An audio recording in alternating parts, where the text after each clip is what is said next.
What happens when a simple act of kindness reveals a secret that changes everything?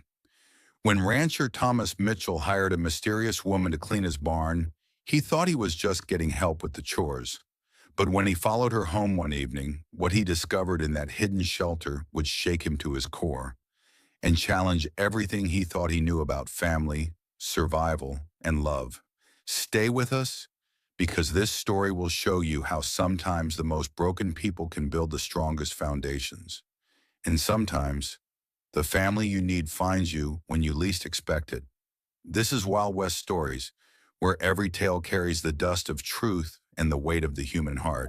Late August of 1881, the Wyoming Territory stretched endlessly under a sun that hung low behind distant peaks, casting long shadows across the weathered buildings of Mitchell Ranch.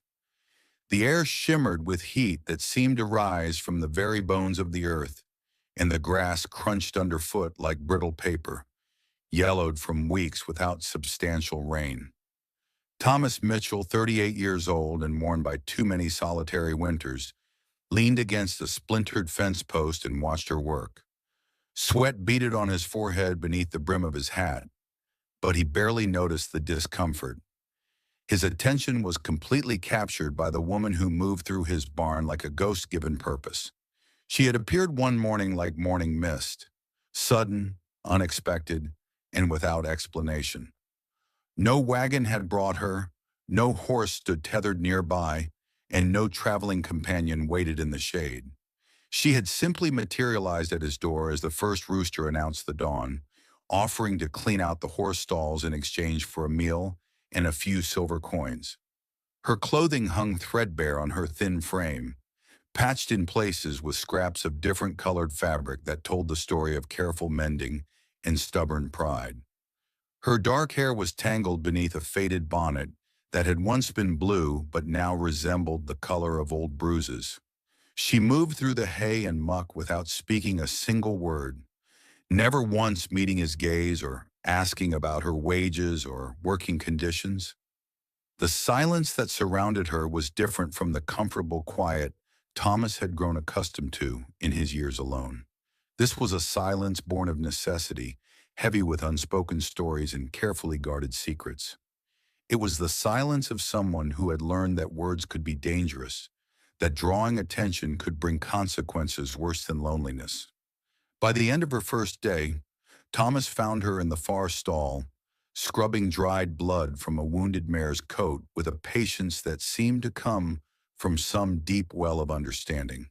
The horse, normally skittish around strangers, stood perfectly still under her gentle ministrations, as if recognizing a kindred spirit who knew something about healing from pain. Thomas watched from the barn doorway as she worked, noting the way her hands moved with practiced confidence, the soft humming under her breath that seemed to calm both the horse and something wild in the air around them. When she finished, she gathered her cleaning rags with economical movements and placed them neatly in the bucket, leaving everything organized and ready for the next day's work. She walked past him without acknowledgement, her eyes fixed firmly on the ground, and disappeared into the gathering dusk like smoke dissipating in still air. The second day followed the same pattern. She arrived before sunrise, worked with methodical efficiency through tasks that would have taken Thomas twice as long, and departed as the sun touched the western horizon. She accepted the coins he left on the workbench without comment, never counting them in his presence, never expressing gratitude or complaint. Thomas found himself adjusting his own schedule to catch glimpses of her work. He discovered she had an almost supernatural ability to gentle spooked horses, to find problems he hadn't noticed, to organize chaos into something that resembled order.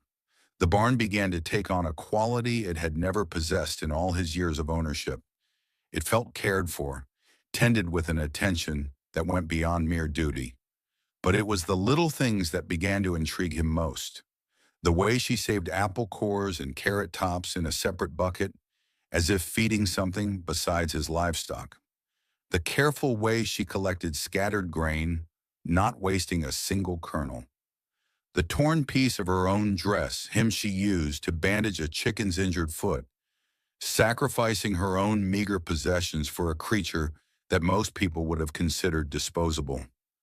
On the third day, Thomas deliberately left a cup of cool water and a thick slice of bread on the workbench beside her usual payment.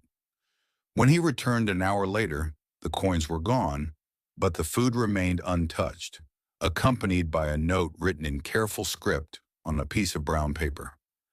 I work for wages, not charity. Please do not concern yourself with my needs beyond our agreement. The handwriting was educated, each letter formed with the precision of someone who had learned penmanship from a demanding teacher.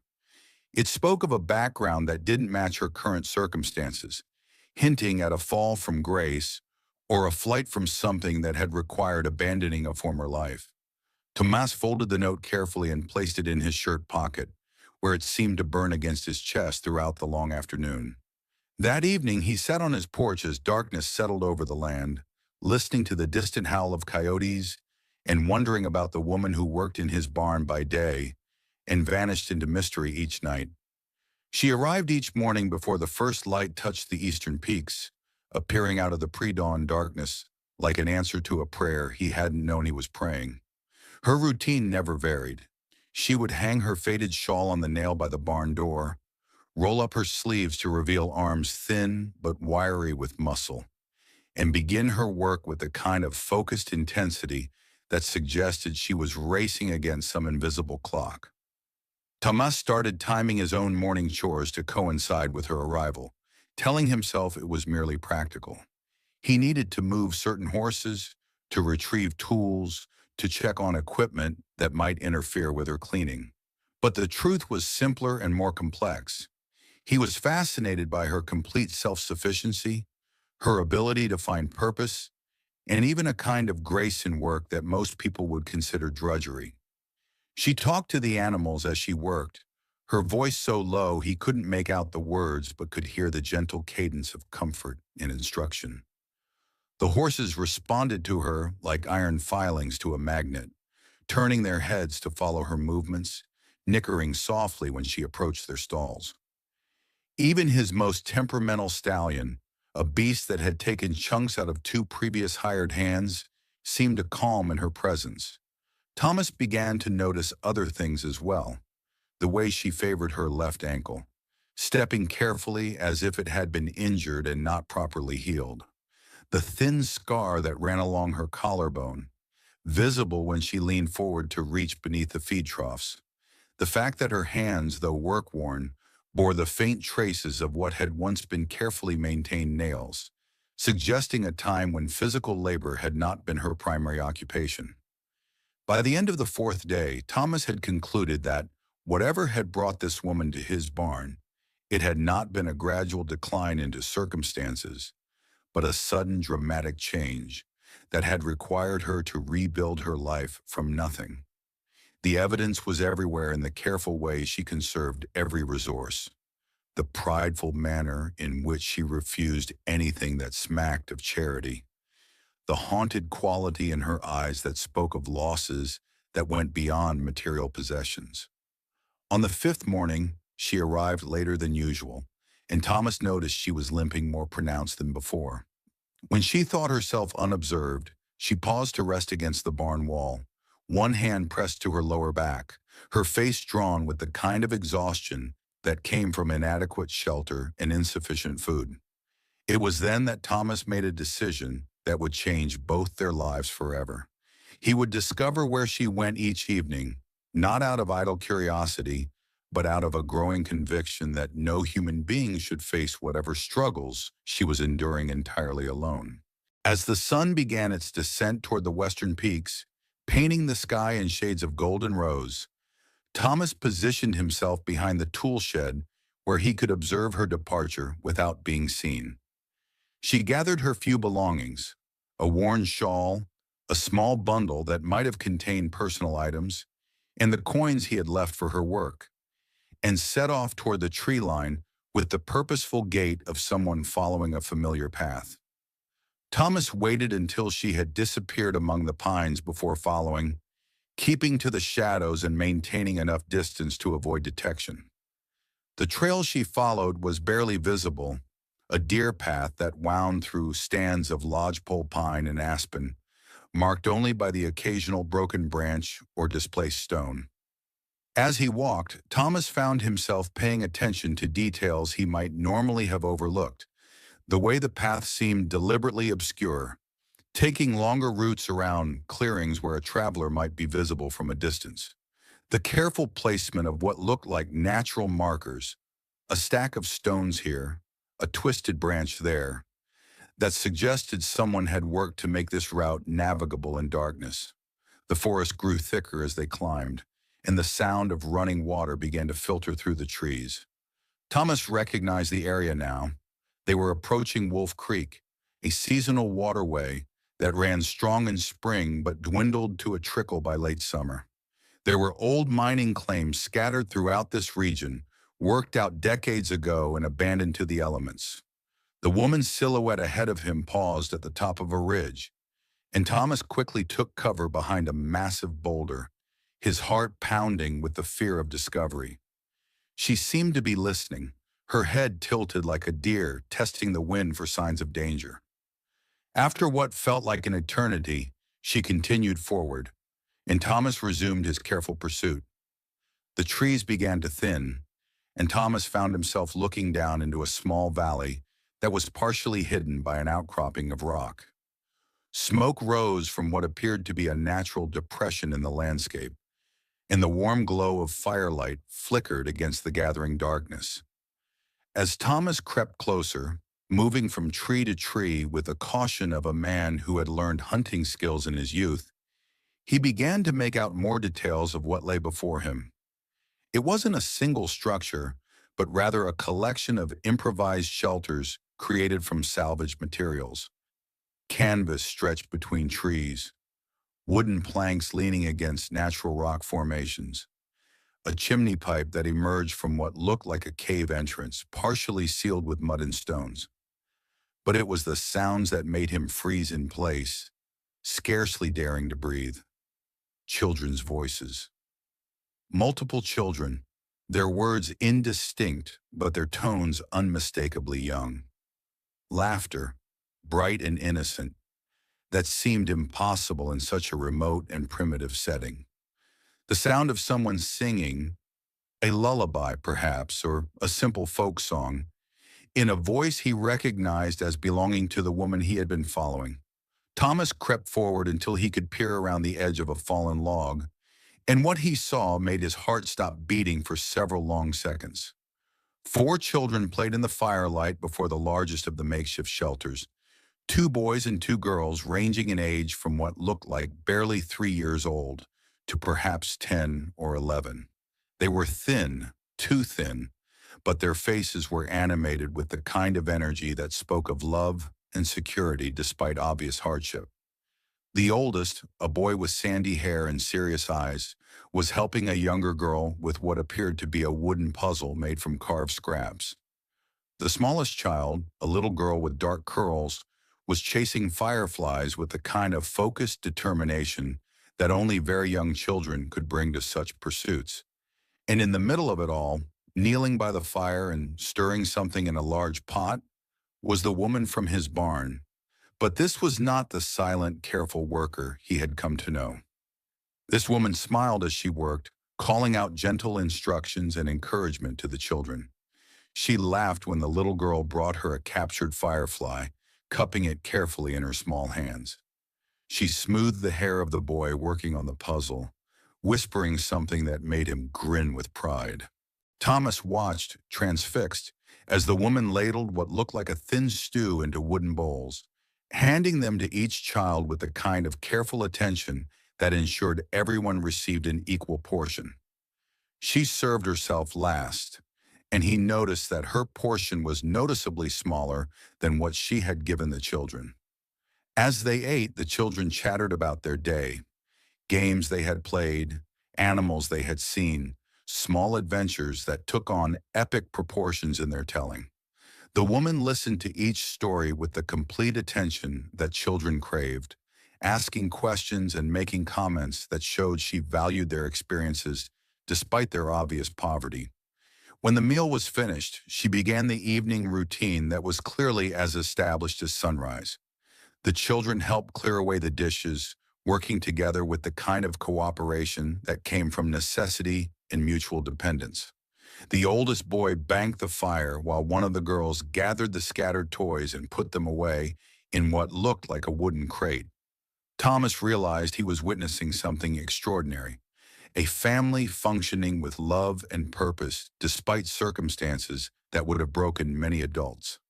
These children were not merely surviving, they were thriving under the care of a woman who had somehow managed to create stability and security in the midst of what could only be described as desperate poverty. As the darkness deepened, the woman began settling the children for sleep. She had somehow managed to create sleeping areas within the various shelters, using salvaged blankets and what looked like hay or dried grass for bedding. Each child was tucked in with individual attention, a story whispered to one, a song hummed to another, a gentle back rub for the smallest girl who seemed reluctant to let go of the day. When the last child had been settled, the woman sat by the dying fire, her shoulders slumped with the exhaustion that she had hidden so carefully during her interactions with the children. In the flickering light, Thomas could see the true cost of her daily performance. The careful strength she maintained during daylight hours gave way to something approaching desperation. She buried her face in her hands for a moment, and her shoulders shook with what might have been silent tears. It was then that Thomas understood the full weight of what he had discovered. This woman was not simply someone down on her luck, looking for temporary work to tide her over until better times returned. She was the sole provider and protector for 4 children in a situation that was not sustainable. Winter was coming to the Wyoming Territory, and winter in this region could be deadly even for those with adequate shelter and supplies. The makeshift shelters might suffice for the remaining warm weather, but they would be death traps once the serious cold set in. The thin stew and carefully rationed portions spoke of food supplies that were already stretched beyond reasonable limits. And the woman's increasing physical exhaustion suggested that she was working beyond her physical capacity in a desperate attempt to keep them all alive. Thomas remained hidden behind the fallen log for what felt like hours, watching as the woman banked the fire for the night and finally retreated to what appeared to be her own sleeping area. Little more than a lean-to constructed against the rock face. Even then, he could see that she positioned herself where she could keep watch over the children's shelters, maintaining her protective vigilance even in sleep. When he was certain that everyone in the small camp was asleep, Thomas began his careful retreat. The journey back to his own ranch seemed to take forever. Every step weighted with the knowledge of what he had discovered. By the time he reached his own comfortable house with its solid walls and well-stocked pantry, the contrast felt almost obscene. He spent the remainder of the night sitting on his porch, staring out into the darkness and grappling with questions that had no easy answers. How had this woman and 4 children ended up in such desperate circumstances? What had happened to the children's father or fathers? What kind of past was she running from that made living in such primitive conditions preferable to seeking help from established authorities or charitable organizations? But more importantly, what was his responsibility now that he knew? The woman had made it clear that she wanted no charity, that she insisted on earning her way through honest work. But honest work alone would not save them when winter arrived. The arithmetic was simple and brutal. 4 children and 1 woman could not survive a Wyoming winter in improvised shelters, no matter how determined they were or how hard they worked. As the first light of dawn began to touch the eastern sky, Tomas made a decision that would change the course of all their lives. He could not force help on someone who refused it, but he could find ways to offer assistance that preserved dignity while addressing desperate need. The woman arrived at his barn that morning at her usual time, showing no sign that she suspected she had been followed or that her secret had been discovered. She hung her shawl on its customary nail and began her work with the same quiet efficiency that had characterized all her previous days. But Thomas found that he could no longer maintain the pretense of casual indifference. As he went about his own morning chores, he was acutely aware of her presence, seeing her now not just as the mysterious woman who cleaned his barn, but as the devoted mother who had tucked 4 children into bed with stories and songs despite her own exhaustion. When she paused to rest, which she did more frequently than before, he had to resist the urge to suggest she take a longer break. When she carefully saved the apple cores and vegetable scraps, he understood now that she was supplementing whatever meager meals she could provide for her children. When she worked with such painstaking thoroughness, despite her obvious fatigue, he realized she was driven by the knowledge that 4 young lives depended on the coin she earned each day. The morning passed in this new awareness, with Thomas struggling to find the right approach to offer help that would not be refused out of hand. Direct charity had already been rejected, but perhaps there were other ways to provide assistance that could be framed as mutual benefit rather than one-sided generosity.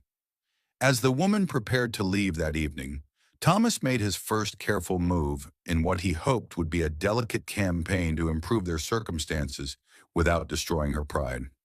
"Ma'am," he said, stepping out of the barn as she gathered her shawl, "I wonder if I might ask you something." She paused, her body tensing slightly, but she turned to face him with the same careful politeness she had shown since her arrival. "I've been thinking about expanding the garden next year," Thomas continued, his voice carefully casual.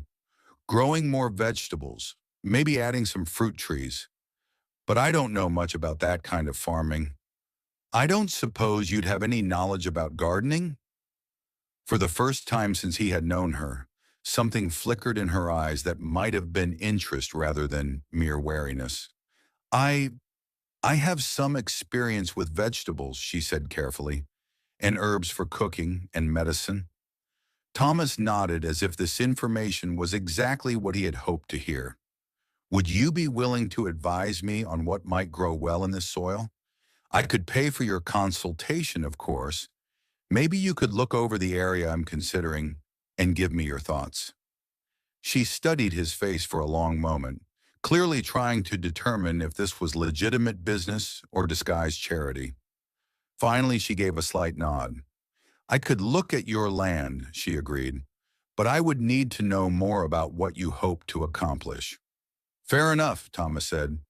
"Maybe tomorrow, after you finish with the barn work, you could walk around the property with me. I'll show you what I'm thinking, and you can tell me if it's practical."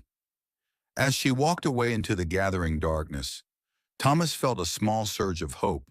It wasn't much, just the beginning of a conversation, but it was a start. And sometimes, he reflected, the longest journeys began with the smallest steps. Tomorrow he would begin the delicate process of building trust while finding ways to help that preserve dignity. Tomorrow he would start trying to save a family that didn't even know it was in danger of being saved. But tonight he would plan.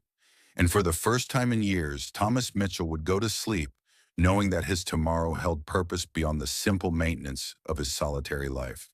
The morning air carried the first serious bite of approaching autumn, and Thomas Mitchell found himself rising even earlier than had become his custom. The revelation of the previous night had fundamentally altered his perspective on everything. The woman's careful movements, her obvious exhaustion, the pride that prevented her from accepting direct help, and most importantly, the 4 young lives that depended entirely on her ability to keep working. As he performed his morning chores, Thomas's mind worked through various scenarios, trying to find approaches that would provide genuine assistance without triggering the stubborn independence that had led to the rejection of his earlier offerings. The woman, he still didn't know her name, a fact that seemed increasingly important to remedy, had shown interest in discussing gardening. It was a small opening, but one that might lead to larger conversations about mutual benefit rather than one-sided charity. When she arrived at her usual time, appearing out of the pre-dawn darkness like a spirit committed to its earthly duties, Tomas was ready with his first carefully planned gesture. He had prepared a canvas sack containing flour, cornmeal, and a slab of salt pork, but instead of simply leaving it where she might find it, he had composed a note that he hoped would frame the gift in terms that might be acceptable. I was planning to ride to town today for supplies, but my mare has developed a limp. Rather than let this food spoil while I wait for her to heal, I thought you might be able to use it. If you're comfortable taking it, consider it an advance on the gardening consultation we discussed. He placed the sack and note near the barn entrance, positioned so that she would encounter them immediately upon beginning her work. Then he retreated to the house, watching from a window as she discovered his offering. Thomas held his breath as she read the note, her lips moving slightly as she processed his words. For a long moment she stood motionless, clearly weighing the implications of accepting what was offered. Finally, she picked up the sack, testing its weight, and carried it to where she normally placed her personal belongings during the workday. It wasn't quite acceptance, but it wasn't immediate rejection either. Thomas felt a small surge of hope as he watched her begin her morning routine, moving with what seemed like slightly less obvious fatigue than she had shown in recent days. The day proceeded according to their established pattern, but with an undercurrent of possibility that hadn't existed before. When the woman finished her barn work, she approached the house, the first time she had voluntarily come to his door since her initial arrival. "Mr. Mitchell?" she called softly, her voice carrying a note of uncertainty that suggested this breach of routine required considerable courage. Thomas emerged from the kitchen, where he had been making a deliberate show of preparing lunch, hoping to appear casually available rather than anxiously waiting. "Yes, ma'am." "About the gardening consultation," she said, her words carefully measured. "If the offer still stands, I could look at your land now." "I'd appreciate that," Thomas replied, reaching for his hat.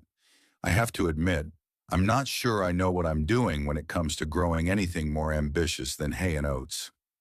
As they walked across his property, Thomas found himself learning more about the woman in an hour than he had discovered in all their previous interactions combined. She moved across the land with the confidence of someone who understood soil and drainage, seasons and crop rotation. She knelt to examine earth composition, noted wind patterns and sun exposure, asked intelligent questions about his water sources and storage capabilities. "This area would be good for root vegetable," she said, indicating a gently sloping section near the house. "Potatoes, carrots, turnips. They store well and provide good nutrition through winter."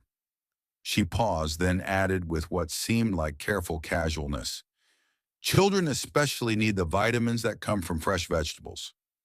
"Do you have experience feeding children?" Thomas asked, trying to keep his tone conversational rather than probing. Something flickered across her face, a moment of vulnerability quickly suppressed. "Some," she said simply. They continued their tour, with the woman demonstrating a depth of agricultural knowledge that confirmed Thomas's suspicion about her background. This was not information learned through casual observation or desperate experimentation. She had been educated in these matters, probably through formal instruction as well as practical experience.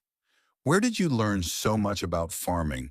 Thomas asked as they examined a potential site for fruit trees. My my father had a large garden," she said after a slight hesitation. "He believed in self-sufficiency, said a family should be able to feed itself regardless of what happened in the wider world." It was the most personal information she had shared, and Thomas filed it away carefully. A father who emphasized self-sufficiency suggested either practical experience with hardship or philosophical commitment to independence. Either way, it helped explain her fierce resistance to accepting help. "Sounds like a wise man," Thomas observed. "He was." The words carried a weight of loss that suggested her father was no longer a source of guidance or support. As they completed their circuit of his property, the woman provided detailed recommendations for crop selection, planting schedules, and soil preparation. Her advice was practical and thoughtful, demonstrating genuine expertise that justified the consultation fee Thomas had proposed. "This has been incredibly helpful," he said as they returned to the barn area.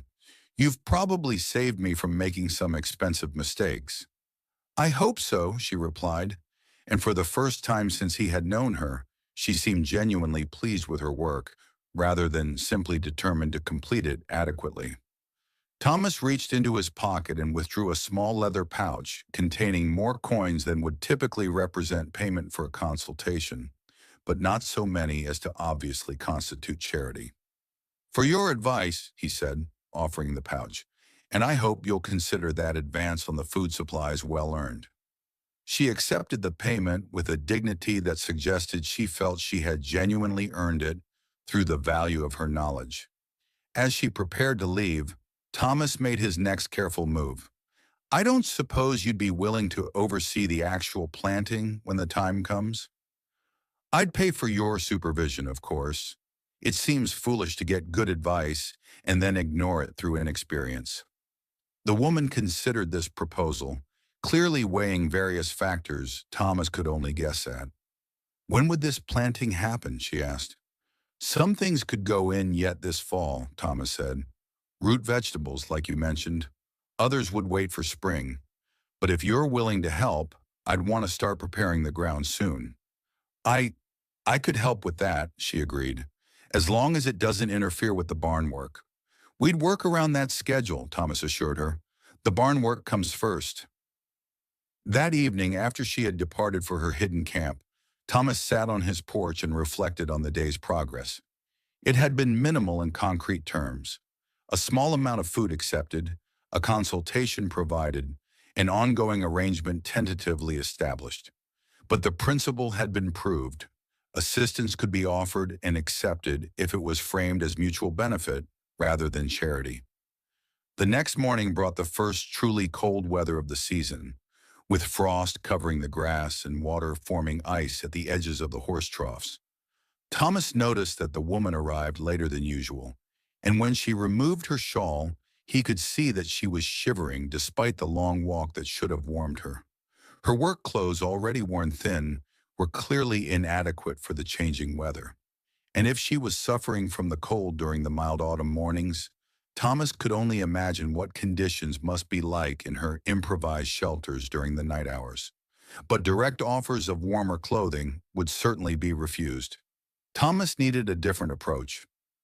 That afternoon, as the woman prepared to leave, Thomas intercepted her with what he hoped would appear to be a casual afterthought.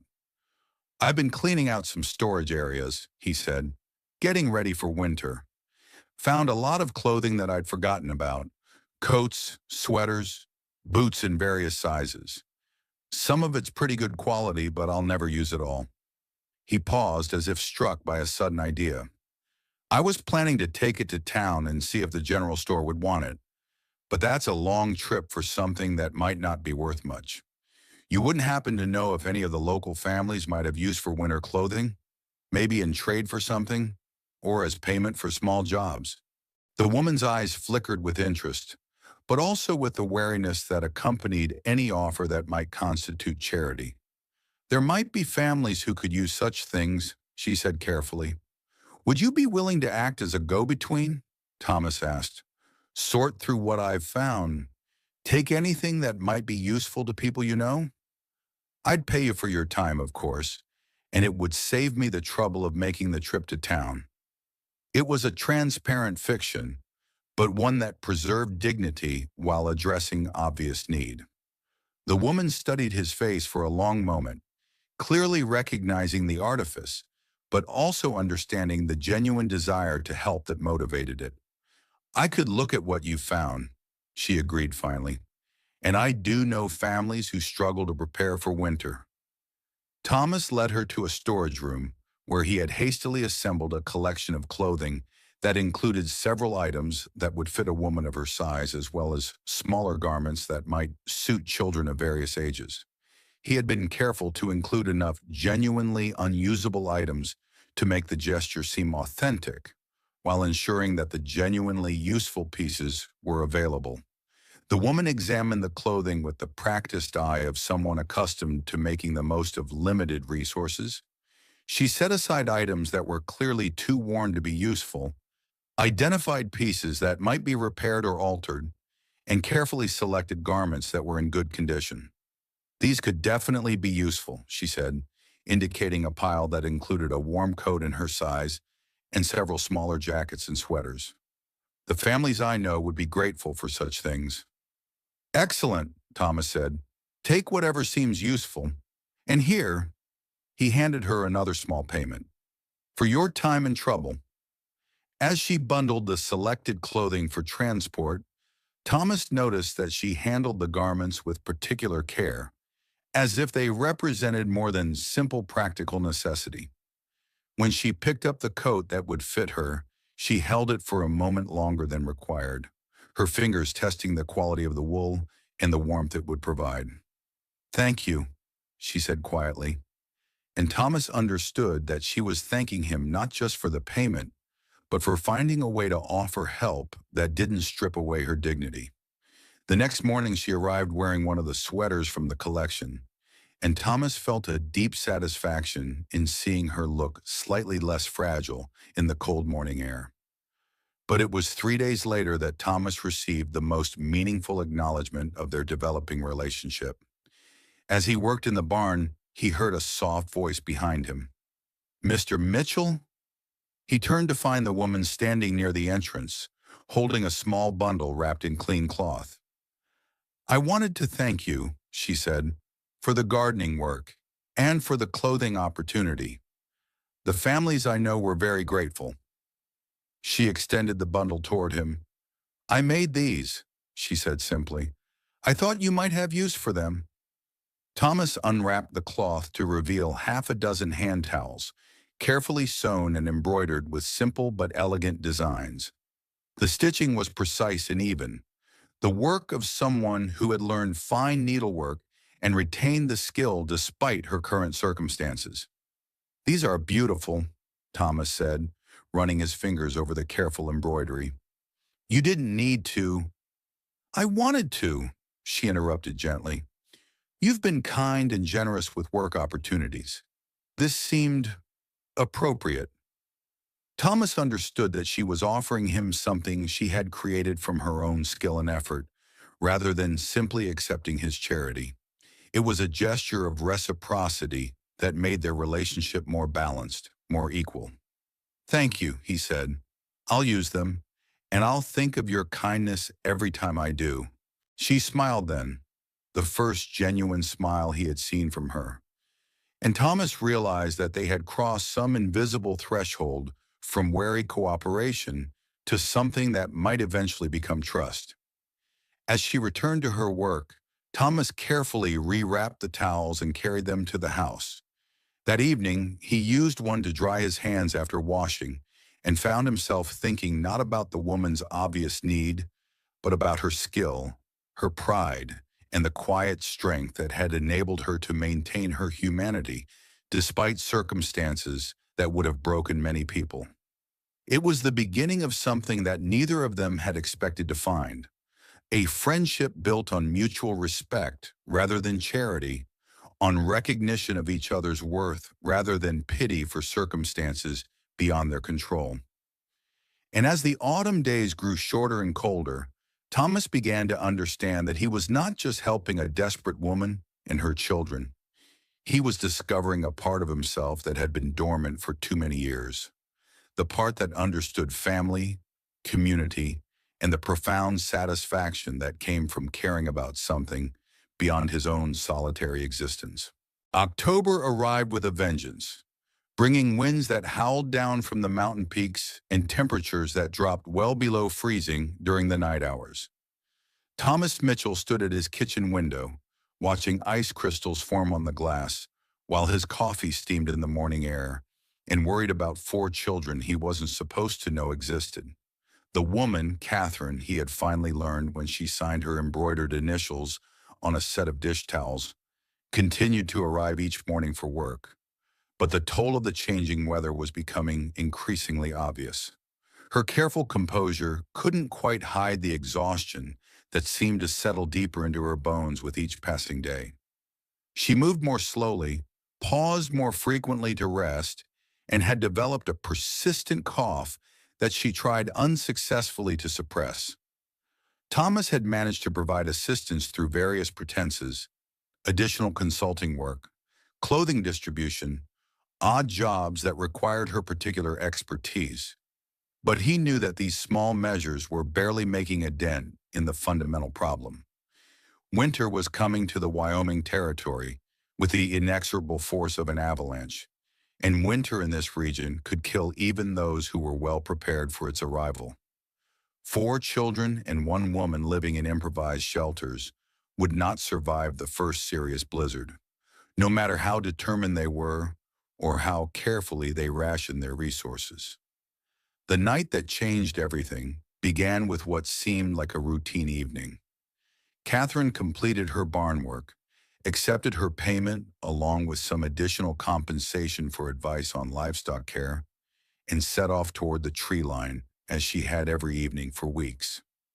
But tonight, instead of returning to his house, Thomas quietly followed. He had told himself that he needed to assess the situation more thoroughly, to understand the exact nature of their living conditions so that he could develop more effective strategies for assistance. But the truth was simpler and more urgent. The woman was clearly approaching the limits of her physical endurance, and he was terrified that one morning she simply wouldn't appear for work because something had happened to her or the children during the night. The trail through the forest seemed different in the deeper cold, more treacherous and hostile. Ice had formed over the creek crossings, and the wind created strange sounds in the trees that made Thomas's nerves jump at every unexpected noise. By the time he reached the familiar outcropping that overlooked Catherine's camp, his hands were numb despite his heavy gloves, and his breath formed clouds that hung in the still air like visible prayers. What he saw below made his heart clench with a mixture of admiration and despair. The makeshift shelters had been reinforced for winter as much as their meager resources allowed. Additional canvas had been stretched and secured, gaps had been stuffed with what looked like dried grass and cloth scraps, and the central fire pit had been expanded and surrounded with stones to reflect more heat. But despite these improvements, Thomas could see that the structures remained fundamentally inadequate for serious cold weather. More troubling was the scene playing out around the fire. Catherine was attempting to prepare the evening meal, but her movements were slower and more labored than Thomas had observed during his previous clandestine visits. She paused frequently to suppress coughing fits, and when she thought the children weren't looking, she pressed one hand to her forehead in a gesture that suggested fever or severe headache. The children, for their part, seemed to be trying to help in ways that demonstrated their awareness of their mother's declining condition. The oldest boy, James, had taken over many of the tasks that Catherine normally handled herself, banking the fire, organizing their few possessions, settling disputes between his younger siblings. The middle girl, Clara, was attempting to comfort the youngest child, a little girl named Lily who appeared to be crying from cold rather than any specific injury or fear. But it was the smallest child, barely more than a toddler, who captured Thomas's attention most forcefully. The little boy sat listlessly near the fire, bundled in what appeared to be every scrap of fabric available, but still shivering violently. His face had the pale, waxy appearance that Thomas recognized from bitter experience as the early stages of serious cold exposure. As Thomas watched, Catherine served the evening meal with the same careful attention to equal portions that he had observed before. But tonight the stew appeared thinner, more watery, stretched to its absolute limits. Each child received their portion without complaint, but Thomas noticed that Catherine barely touched her own food, claiming she wasn't hungry when James questioned her lack of appetite. The evening routine proceeded with the determined normalcy that had characterized all of Thomas's previous observations. But tonight everything felt fragile, as if this careful family structure was balanced on the edge of collapse. When Catherine began settling the children for sleep, her movements were mechanical, exhausted, going through the motions of comfort and security while lacking the energy to make them fully convincing. The youngest boy, Samuel, seemed unable to get warm despite being wrapped in multiple layers of fabric.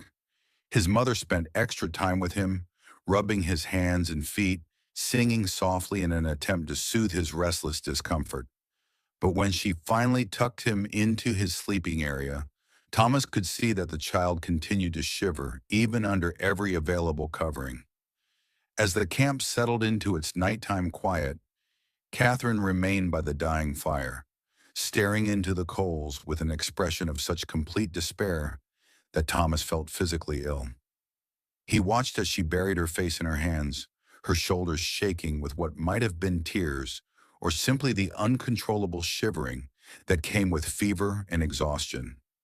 When she finally retreated to her own sleeping area, Thomas noticed that she positioned herself even closer to the children's shelters than usual, as if trying to share what little body heat she possessed. But he could see that her own covering was the thinnest of all, just a single worn blanket that provided minimal protection against the bitter cold. Thomas remained in his hiding place long after the camp had fallen silent, wrestling with the implications of what he had witnessed. These people were not simply poor or temporarily inconvenienced. They were dying by degrees, succumbing to a combination of malnutrition, exposure, and the accumulated stress of trying to survive in conditions that would challenge even experienced outdoorsmen. The children might last through the current cold snap if their mother's health held, but Thomas could see that Catherine was approaching the point of physical collapse, and if she became seriously ill or injured, all four children would be left completely helpless in conditions that could kill them within days. The mathematics of survival were simple and brutal. They needed better shelter, more food, warmer clothing, and medical attention for Catherine's obvious illness. But more than anything, they needed these things immediately, before the next serious storm system moved through the region. As Thomas began his careful retreat through the frozen forest, he made a series of decisions that would alter the course of all their lives. He could no longer pretend that gradual assistance and carefully disguised charity would be sufficient to address their desperate circumstances. The time for subtle help had passed. These people needed rescue, whether they were prepared to accept it or not.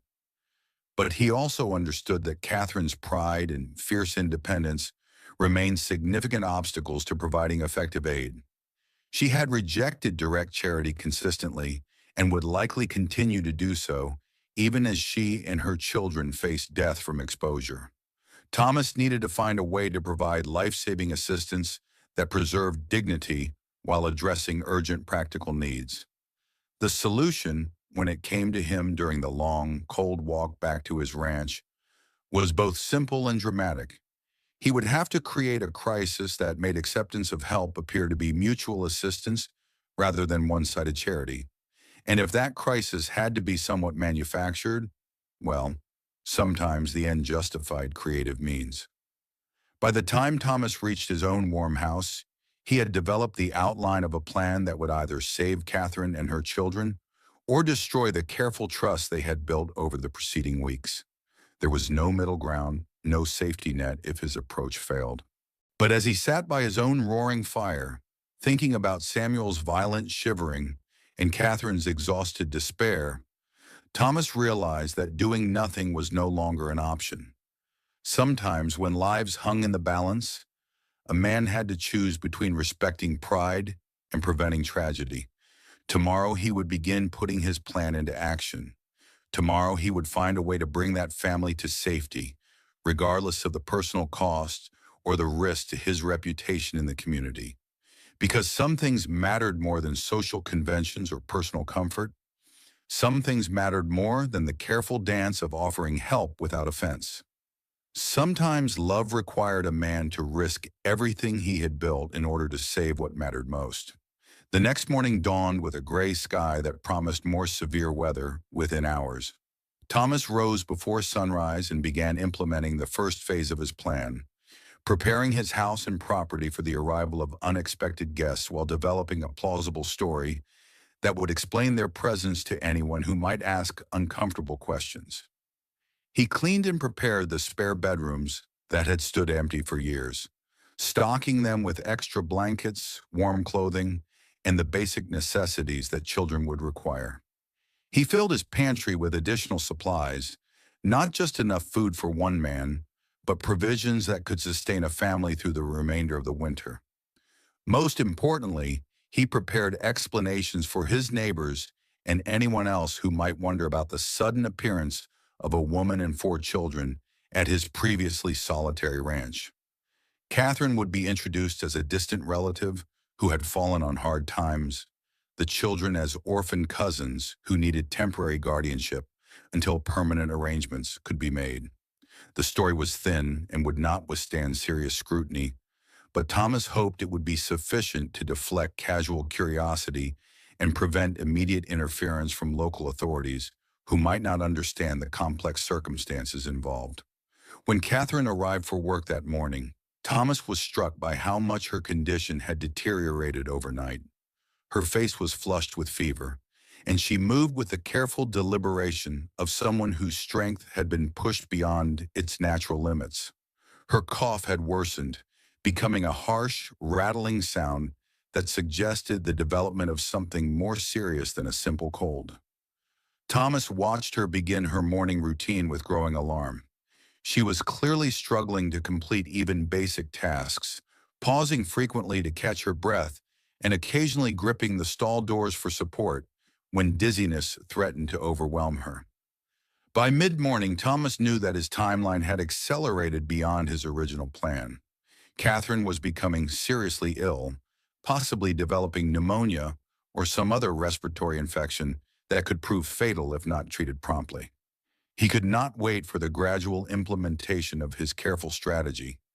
Immediate action was required. When Catherine collapsed while attempting to lift a heavy bucket of water, Thomas knew that the moment of decision had arrived. He found her sitting on the barn floor, her back against a stall door, breathing heavily and obviously fighting waves of nausea or dizziness. When she saw him approaching, she attempted to rise, but her legs trembled and refused to support her weight. "Ma'am," Thomas said gently, kneeling beside her, "you're sick. You need medical attention and rest." "I'm fine," Catherine insisted, though her voice was weak and thready. "Just a little tired. I can finish the work." "No," Thomas said firmly. "You cannot. And more importantly, you don't need to. Let me help you." For the first time since he had known her, Catherine's carefully maintained composure cracked completely. Tears spilled down her fevered cheeks as she whispered, "I can't accept help. If I stop working, the children will starve. If I can't earn money, we'll all freeze. I have to keep going." Thomas took her hands gently, feeling the burning heat of fever through her skin. "Catherine," he said quietly, "I know about the children." She went completely still, her eyes widening with shock and fear. "I know about James and Clara and Lily and Samuel," Thomas continued. "I know where you're living, and I know how desperate your situation has become. And I'm here to tell you that it doesn't have to continue." "You followed me," she whispered, not with anger, but with the hopeless resignation of someone whose last secret had been discovered. "Yes," Thomas admitted, "because I was worried about you and because I suspected you were carrying a burden too heavy for one person to bear alone." Catherine closed her eyes as if trying to block out the reality of her exposure and vulnerability. "What happens now?" she asked. "Will you report us to the authorities? Will you have the children taken away?" Thomas felt his heart break at the terror in her voice, at the assumption that discovery meant separation and tragedy. "Catherine," he said gently, "I'm going to take care of you, all of you, today, right now, before this weather gets worse and before you become so sick that you can't make decisions for yourself or the children." "I can't pay you," she whispered. "I have nothing to offer except work, and if I'm too sick to work—" "I'm not asking for payment," Thomas interrupted. "I'm asking you to trust me. Let me take you and the children to safety. Let me provide what you need to get well and get back on your feet. Let me be the neighbor you would be to me if our situations were reversed." Catherine stared at him for a long moment, clearly struggling with the implications of accepting such comprehensive assistance. Why? She finally asked. Why would you do this for strangers? Thomas considered the question seriously, recognizing that his answer would determine whether she accepted his help or attempted to flee despite her illness and the children's desperate need. Because, he said simply, I've been lonely for more years than I care to count. Because this ranch feels more like a home when you're working in it than it ever did when I was here alone. Because those children deserve a chance to grow up safe and loved. And because sometimes when life gives you the opportunity to do something that matters, you don't ask questions about why, you just do it. Catherine's resistance finally crumbled, not because her pride had diminished, but because her love for her children was stronger than her need to maintain independence. All right, she whispered. Yes, please help us. Thomas stood and extended his hand to help her to her feet. Then let's go bring your children home, he said. The journey to Catherine's camp took on the quality of a rescue mission rather than a simple walk through the forest. Thomas had brought his wagon as far as the terrain would allow, loaded with thick blankets and warm bricks that he had heated by his fire. Catherine rode rather than walked, wrapped in furs and clearly struggling against the fever that was making her increasingly disoriented. When they reached the camp, Thomas got his first close look at the children he had only observed from a distance. They were even thinner than he had realized, their clothing more inadequate, their faces showing the strain of too many days with insufficient food and warmth. But they were also remarkably resilient, helping to pack their few possessions with the efficient cooperation of people who had learned to work together for survival. They asked no questions about the strange man their mother had brought with her, trusting her judgment even in circumstances that must have seemed confusing and potentially threatening. James, the oldest, appointed himself the protector of his younger siblings, ensuring that everyone had their most precious possessions and that no one was left behind in the hasty evacuation. Clara helped little Lily with her few toys and the carved wooden doll that seemed to be her most treasured possession. And Samuel, despite his tender age, carried his own small bundle with the serious determination of someone who understood that they were leaving their shelter forever. The trip back to the ranch was slow and careful, with Thomas driving the wagon while Catherine dozed fitfully against his shoulder and the children huddled together under the heavy blankets. No one spoke much during the journey, but Thomas was aware of curious glances from the young passengers as they took in their first close look at the man who was taking them to an uncertain future. When they arrived at the ranch house, Thomas carried Catherine directly to one of the prepared bedrooms, settling her into a real bed with clean sheets and warm blankets for the first time in what he suspected had been many months. The children clustered uncertainly in the main room, clearly overwhelmed by the warmth and comfort of actual walls and floors and ceilings. That first evening was a mixture of wonder and awkwardness as everyone adjusted to the dramatically changed circumstances. Thomas prepared a simple but substantial meal, watching with satisfaction as the children ate with the focused intensity of people who had been genuinely hungry for too long. He showed them to their sleeping arrangements, provided warm baths and clean clothes, and tried to answer their shy questions about their new environment. But it was when little Samuel climbed into a real bed for the first time in months, sighing with contentment as he settled into soft blankets and a genuine mattress, that Thomas understood the true magnitude of what had been accomplished. These children were safe now, fed, warm, and protected from the elements that had threatened their survival. Tomorrow he would call for the doctor to examine Catherine's illness and ensure that it didn't develop into something more serious. Tomorrow he would begin the process of creating legal arrangements that would protect them all from questions and interference.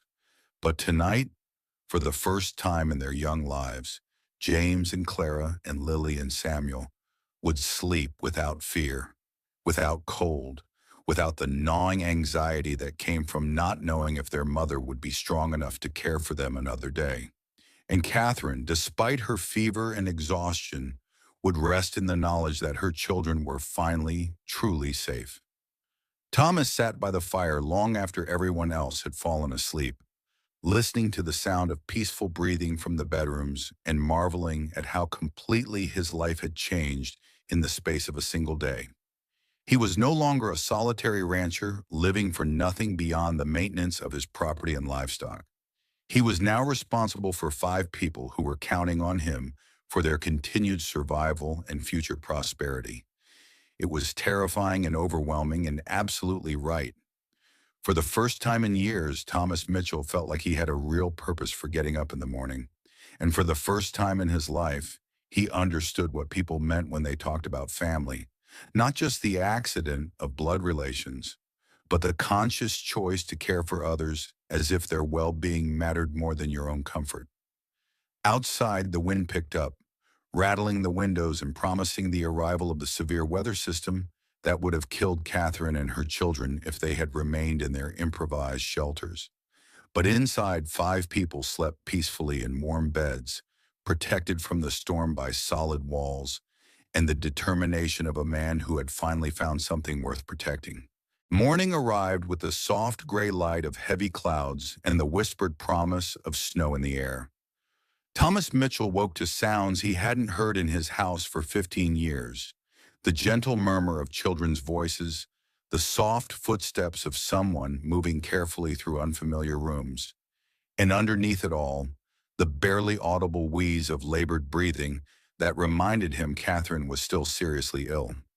He dressed quickly and emerged from his bedroom to find James standing uncertainly in the main room, clearly unsure whether he was allowed to be there or what he should do with himself in this strange new environment.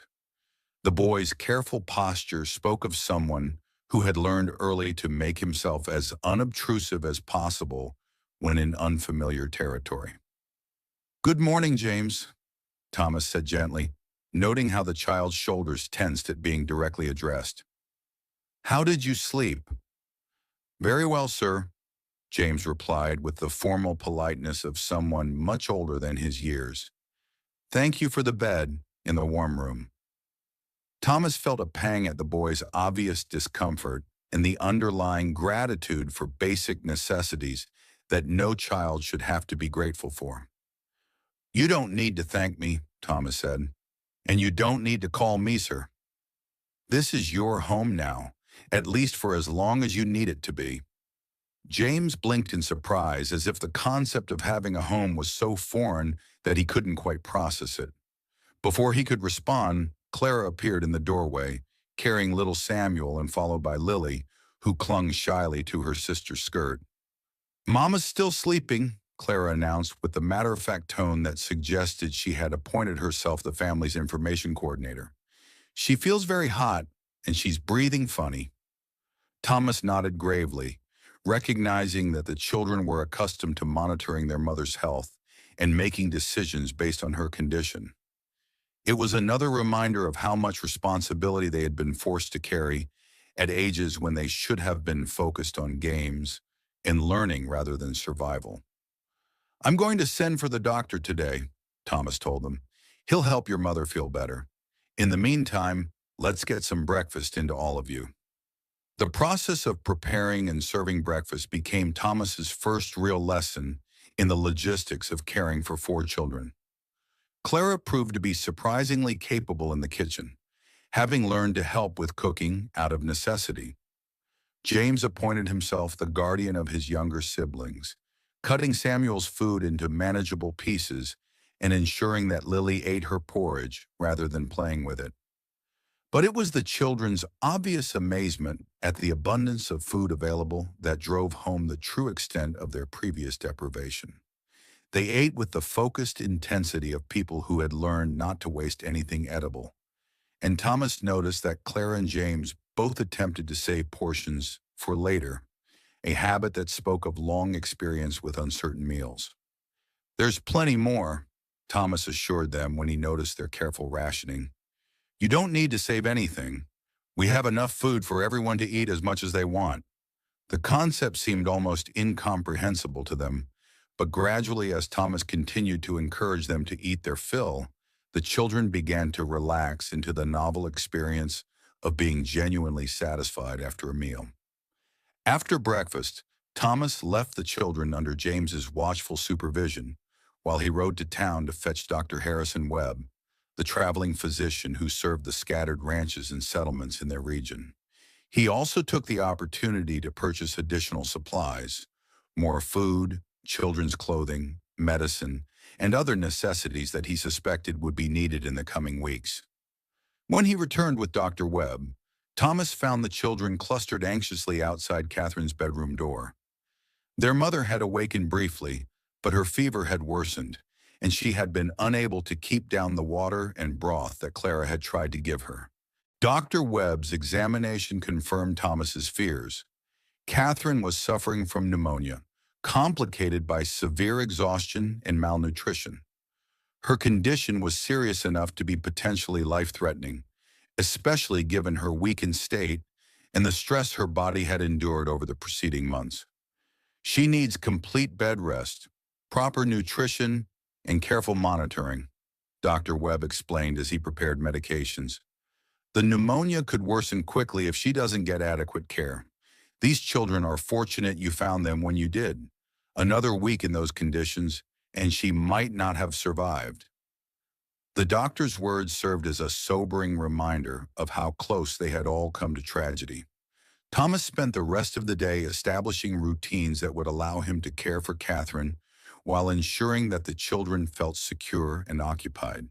James proved to be an invaluable assistant, taking responsibility for his younger siblings with the competence of someone who had been managing such duties for far longer than should have been necessary.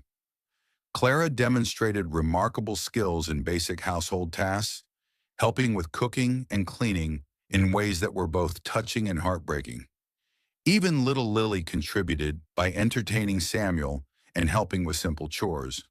But it was that evening, as Thomas sat by Catherine's bedside while she dozed fitfully, that the first real challenge to their new arrangement arose. A knock at the front door interrupted the peaceful domesticity of the dinner hour. Thomas opened it to find Sheriff Marcus Dalton standing on his porch, his expression carefully neutral, but his eyes alert and suspicious. "Evening, Thomas," Sheriff Dalton said. "Heard you've got some new residents out here. Thought I'd stop by and see how you're getting along." Thomas felt his heartbeat accelerate, but he kept his voice level and welcoming. "Marcus, good to see you. Come in, have some coffee." As Sheriff Dalton entered the house, his gaze took in the evidence of children's presence. Toys scattered near the fire, small coats hanging by the door, the lingering scent of a larger meal than one man would typically prepare for himself. "Word in town is you've got a woman and some children staying here," Sheriff Dalton continued, accepting the offered coffee, but remaining standing rather than sitting down. "Some folks are curious about the arrangement." Thomas had prepared for this conversation, but he still felt the weight of how much depended on his ability to navigate it successfully. "My cousin Catherine," Thomas said with what he hoped was casual confidence. "She was traveling west with her children when she took sick. I offered to let them stay until she's back on her feet." "Cousin, you say?" Sheriff Dalton's tone remained neutral, but Thomas detected a note of skepticism. "Funny, I don't recall you ever mentioning family in these parts." "Distant cousin," Thomas clarified. "From my mother's side. We hadn't been in touch for years, but when she found herself in difficult circumstances, she remembered I was out here and thought to ask for help." It was a weak story, and Thomas knew it, but he also knew that Sheriff Dalton was a practical man who generally preferred simple explanations to complicated investigations, especially when no obvious crime had been committed. "She traveling alone with 4 children?" Sheriff Dalton asked. "That's unusual for a woman." "Her husband died last year," Thomas replied, sticking as close to the truth as possible. "She was trying to reach relatives in Oregon, but she ran out of money and supplies before she could complete the journey." Sheriff Dalton nodded slowly, sipping his coffee while continuing to study the domestic details that surrounded them. Thomas held his breath, knowing that the next few moments would determine whether their fragile sanctuary would be allowed to continue. "Well," Sheriff Dalton said finally, "family obligations are important. Good of you to help them out in their time of need." Thomas felt relief flood through him, but he kept his expression appropriately modest. "Seemed like the right thing to do." "Of course, you'll want to make sure everything's legal and proper," Sheriff Dalton continued. "Woman traveling with children, staying with a single man, some folks might get the wrong idea if arrangements aren't clearly established." Thomas nodded gravely, understanding the warning that lay beneath the sheriff's casual words. "I appreciate your concern, Marcus. I'll make sure everything is handled appropriately." After Sheriff Dalton departed, Thomas sat by the fire and contemplated the complex web of social expectations and legal requirements that surrounded their situation. The sheriff's visit had been friendly but pointed, a reminder that their arrangement was being observed and evaluated by the community. Thomas realized that he would need to formalize their relationship in some way that satisfied social conventions while protecting Catherine and the children from interference or separation. The solution, when it occurred to him, was both obvious and daunting: marriage. Not a marriage based on romantic love. Catherine was still too ill for such considerations, and Thomas wasn't even sure such feelings existed between them. But a marriage of convenience and mutual protection, a legal arrangement that would provide legitimacy to their household while ensuring that the children could not be taken away by authorities or distant relatives who might appear with claims of guardianship. The idea was presumptuous and potentially offensive. Catherine had given no indication that she would welcome such a proposal, and Thomas had no right to assume that she would be willing to trade one form of dependence for another. But as he considered the alternatives, the possibility of intervention by child welfare authorities, the risk of community pressure forcing them to separate, the chance that Catherine's mysterious past might resurface to threaten their safety, he began to believe that marriage might be their best protection. The conversation would have to wait until Catherine's health improved enough for her to make clear decisions about her future. But Thomas began to formulate the arguments he would present, focusing on practical benefits rather than emotional considerations, emphasizing mutual advantage rather than charity or romantic attachment. Meanwhile, the daily routines of their expanded household continued to evolve. Thomas discovered that he genuinely enjoyed the noise and activity that the children brought to his previously quiet home. James proved to be eager to learn about ranch work, following Thomas around the property and absorbing instruction about livestock care and land management with the focused attention of someone hungry for useful knowledge. Clara revealed a natural talent for organization and planning, taking charge of household schedules and ensuring that everyone's needs were met efficiently. Her maturity was sometimes startling. She had learned to anticipate problems and solve them independently, to manage resources carefully, and to prioritize the well-being of others over her own comfort. Lily and Samuel, being younger, adapted to their new circumstances with the resilience that children often display when their basic needs for security and affection are finally being met. They began to laugh more freely, to play with the abandon that had been suppressed by months of stress and uncertainty. But it was Catherine's gradual recovery that provided the real measure of their success.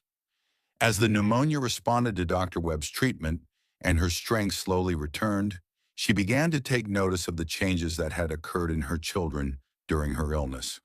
"They look different," she observed one afternoon as Thomas sat with her while she sipped broth and watched her children play in the yard outside her window.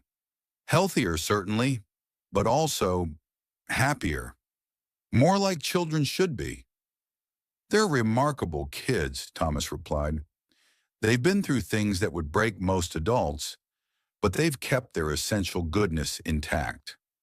Catherine turned to study his face with eyes that were clearer and more alert than they had been in weeks. "You've been very kind to us," she said quietly. "More than kind.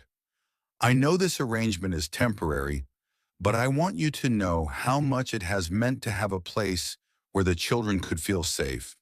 Thomas recognized that this was his opportunity to raise the subject that had been weighing on his mind since Sheriff Dalton's visit. But he also understood that he needed to approach the topic with great delicacy, making it clear that he was proposing a practical solution rather than presuming romantic interest or demanding gratitude. Catherine, he said carefully, I want to talk to you about making this arrangement more permanent, not because you owe me anything, but because I think it would benefit all of us. She raised her eyebrows in surprise, clearly not expecting such a conversation. What do you mean? She asked. Thomas took a deep breath and launched into the explanation he had been rehearsing for days. I mean marriage, he said simply. A legal partnership that would give you and the children permanent security while protecting all of us from outside interference. It wouldn't need to be. That is, it could be a practical arrangement rather than a romantic one. Separate rooms, mutual respect, shared responsibilities. Catherine stared at him for a long moment, her expression unreadable. Why would you want such an arrangement? She asked finally. Thomas considered his answer carefully, knowing that honesty was his only hope of convincing her. Because this house feels like a home for the first time since I built it, he said. Because those children have brought something to my life that I didn't know I was missing. Because I think we could build something good together, something that benefits everyone involved. He paused, then added the most important part. And because I've come to care about all of you more than I expected, not as charity cases or temporary guests, but as people I want to see thrive and be happy. Catherine was quiet for so long that Thomas began to worry he had overstepped, that his proposal was unwelcome and would damage the trust they had built. Finally, she spoke. I need time to think about this, to consider what it would mean for the children and for all of us. Of course, Thomas said quickly. There's no pressure, no deadline. I just wanted you to know that the option exists if you think it would be beneficial. Over the following days, as Catherine's strength continued to return, Thomas observed her watching him with new attention. She seemed to be evaluating him in a different light, considering him not just as a generous neighbor, but as a potential life partner and father figure for her children. Meanwhile, the children continued to flourish in their new environment. James had begun helping with more substantial ranch work, demonstrating both competence and enthusiasm for physical labor. Clara had essentially taken over management of the household, organizing meals and cleaning schedules with efficiency that freed Thomas to focus on outdoor work. Even Lily and Samuel had found their places in the family structure, with Lily helping to care for the animals and Samuel following everyone around, with the cheerful persistence of a child who had finally found security. It was this evidence of how well their arrangement was working that ultimately convinced Catherine to accept Thomas's proposal. I think, she said one evening as they sat by the fire while the children slept, that marriage would be good for all of us. Not a romantic marriage, as you said, but a partnership, a way to formalize what we've already become. Thomas felt relief and excitement flood through him in equal measure. You're sure? He asked. I don't want you to feel pressured or obligated. Catherine smiled, the first truly relaxed smile he had seen from her since their first meeting. I'm sure, she said. You've given us a home, Thomas. Let me give you a family. The wedding was simple, conducted by Pastor Williams in the main room of the ranch house, with only Dr. Webb and his wife as witnesses. Catherine wore a dress that Thomas had ordered from town, and the children served as an enthusiastic wedding party, scattering wildflowers and giggling throughout the ceremony. When Pastor Williams pronounced them husband and wife, the kiss they shared was gentle and respectful, a seal on their partnership rather than a declaration of passion. But it felt right, natural, like the completion of something that had been building since the moment Catherine first appeared at Thomas's barn door. That night, as they maintained their agreed-upon separate sleeping arrangements. Thomas lay awake listening to the sounds of his house, his family's house, and marveling at how completely his life had changed. He was no longer Thomas Mitchell, solitary rancher. He was Thomas Mitchell, husband and father, responsible for the welfare and happiness of 5 people who had chosen to trust him with their futures. It was a responsibility he embraced wholeheartedly, knowing that whatever challenges lay ahead, they would face them together as a family bound not by blood, but by choice, love, and mutual commitment to each other's well-being. Outside, winter settled over the Wyoming territory with its familiar harshness. But inside the Mitchell Ranch house, 5 people slept peacefully, secure in the knowledge that they had found something rare and precious, a place where they truly belonged. Spring came late to the Wyoming territory that year, arriving in fits and starts with false promises of warmth, followed by bitter setbacks that reminded everyone that winter's grip was not easily broken. Thomas Mitchell stood on his porch in the cool morning air, watching his children, and they were truly his children now. In every way that mattered, helped Catherine with the morning chores.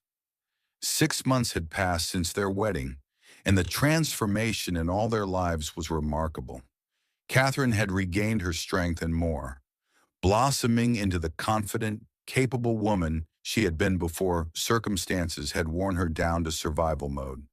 The children had grown taller, healthier, and more secure, each finding their own way to contribute to the family's prosperity. James, now 12 and strong for his age, had become Thomas's right hand in managing the ranch. He could handle a horse as well as most grown men, had mastered the basics of cattle management, and showed a natural aptitude for the kind of practical problem-solving that ranch life demanded. More importantly, he had begun to carry himself with the confidence of a young man who knew he was valued and trusted. Clara had evolved into the family's organizer and peacekeeper, managing household schedules and mediating disputes between her younger siblings, with skill that would have been impressive in an adult. She had also revealed a talent for numbers and record-keeping, helping Thomas manage the ranch's accounts with accuracy that surprised him. Lily, now 8, had discovered a gift for working with animals. The horses responded to her gentle touch, and she had taken personal responsibility for the care of an orphan calf that had become something of a family pet. Her shy nature was gradually giving way to quiet confidence as she found her place in their family structure. And Samuel, now 4, and no longer the silent, frightened toddler who had arrived in the depths of winter, had become the family's source of constant entertainment. His endless questions, imaginative games, and infectious laughter had brought a lightness to their household that Thomas treasured. But it was Catherine's transformation that affected Thomas most deeply. The guarded, desperate woman who had first appeared at his barn had evolved into a partner whose strength and wisdom he had come to depend upon.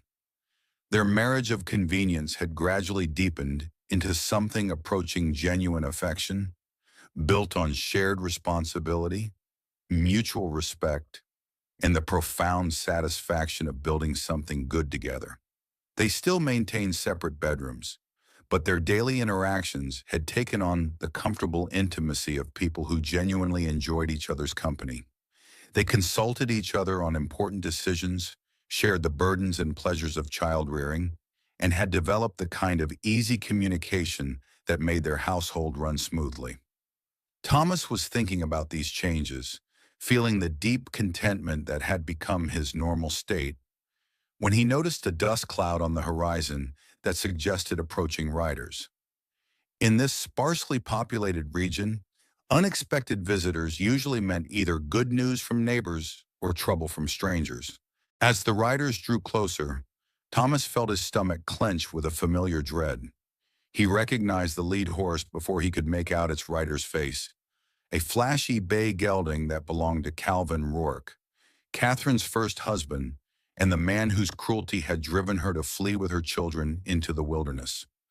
Thomas had hoped that Calvin would never discover their location, that the careful story he and Catherine had constructed about her being his cousin would be sufficient to deflect any investigation. But now, watching three men approach his property with the deliberate swagger of people who intended to cause trouble, he realized that their peaceful existence was about to be tested in ways they had not anticipated. "Catherine," he called quietly toward the house, "come inside. Bring the children." She looked up from the garden where she had been working with Lily, immediately recognizing the tension in his voice. Without asking questions, she gathered the little girl and shepherded James, Clara, and Samuel toward the house, her movements quick but controlled. Calvin Rourke dismounted before his horse had fully stopped, his boots hitting the ground with the kind of aggressive confidence that Thomas remembered from their previous encounters. He was flanked by two men Thomas didn't recognize, hired muscle by the look of them, the kind of drifters who would do anything for money and ask no questions about the morality of their employment. "Well, well," Calvin drawled, removing his hat with theatrical courtesy. "Thomas Mitchell, isn't it? Heard you've been harboring my runaway wife and my children?" Thomas stepped off the porch, positioning himself between Calvin and the house. "I don't know what you're talking about. My wife, Catherine, is my cousin, and those are her children from her deceased first husband." Calvin's laugh was ugly, designed to wound. "Cousin, is it? That's a creative story, Mitchell. But I've got birth certificates that say different. Those children belong to me, legally and morally, and I've come to collect what's mine." "Nothing here belongs to you," Thomas replied, his voice level but carrying an undertone of steel. "You gave up any claim to those children when you abandoned them to starve in the wilderness." "I never abandoned nobody," Calvin snapped, his veneer of civility cracking. "She stole them from me, ran off in the night like a thief. I've been searching for months, and now I found them." From behind Thomas, Catherine's voice cut through the tension like a blade. "What do you want, Calvin?" She had emerged from the house despite Thomas's instructions to stay inside, and now stood beside him with her chin raised and her shoulders squared. The contrast between the broken, desperate woman Calvin had last seen and the confident, healthy woman who faced him now was stark and unmistakable. "What I want," Calvin said, his eyes narrowing as he took in her transformed appearance, "is my property back, my wife and my children. Although I have to say, married life seems to agree with you, Catherine. You're looking mighty fine for a woman who was nearly dead when I last saw her." "I was nearly dead because of you," Catherine replied, her voice steady but filled with remembered pain. "Because you left us with no food, no money, and no way to survive." Calvin shrugged with exaggerated indifference. "A man's got to make his own way in the world. I couldn't carry the dead weight of a useless woman and four mouths to feed." Thomas felt rage building in his chest, but he forced himself to remain calm. "If you didn't want them then, why do you want them now?" Calvin's smile turned predatory. "Let's just say my circumstances have improved. I've got prospects now, opportunities that require a certain respectability. A wife and children would enhance my standing in the community I'm planning to join." "And if we refuse to go with you?" Catherine asked. Calvin's companions shifted slightly in their saddles, their hands moving closer to their weapons. The threat was subtle but unmistakable. "Now, why would you refuse?" Calvin asked with false reasonableness. "I'm offering to take you back, to forgive your past transgressions. All you have to do is gather your things and come with me." "Because I'm married to Thomas now," Catherine said firmly. "Legally married. Those children have been legally adopted. Whatever claim you think you have is no longer valid." Calvin's mask of civility finally dropped completely. "That's where you're wrong, my dear wife, because our marriage was never legally dissolved, which means your little ceremony with Mitchell here isn't worth the paper it's written on." Thomas felt the ground shift beneath his feet as the implications of Calvin's words sank in. If Catherine's first marriage had never been properly annulled, then their own marriage might indeed be invalid, and if the children's adoption wasn't legally sound. Even if that were true, Thomas said carefully, abandonment is grounds for divorce in this territory. Catherine could file papers. Could she? Calvin interrupted. With what money? What lawyer? What witnesses to testify about my supposed abandonment? And how long would that process take? Months? Years? He stepped closer, his voice dropping to a threatening whisper. I've got papers that say those children are mine. I've got witnesses who'll swear Catherine ran off without permission, and I've got the law on my side until proven otherwise. Thomas realized that Calvin had prepared more carefully for this confrontation than they had anticipated. Whatever opportunities he had mentioned, they had apparently provided him with enough resources to hire legal counsel and plan his approach strategically. What is it you really want? Thomas asked bluntly. Because this isn't about family reunification. What's your price? Calvin's grin widened, revealing teeth stained with tobacco. Now you're talking sense, Mitchell. I'm a reasonable man, always willing to negotiate. Let's say $500. Cash. And I'll disappear from your lives forever. That's extortion, Catherine said flatly. That's business, Calvin corrected. I'm offering to sell my legal rights to my children for a fair price. Perfectly legitimate transaction. Thomas felt sick at the casual way Calvin discussed selling his own children, but he also recognized the practical reality of their situation. $500 was a substantial sum, but not beyond his means. And if it would permanently remove Calvin's threat to their family, I'll need time to raise that kind of money, Thomas said. I'm not an unreasonable man, Calvin replied. I'll give you 1 week.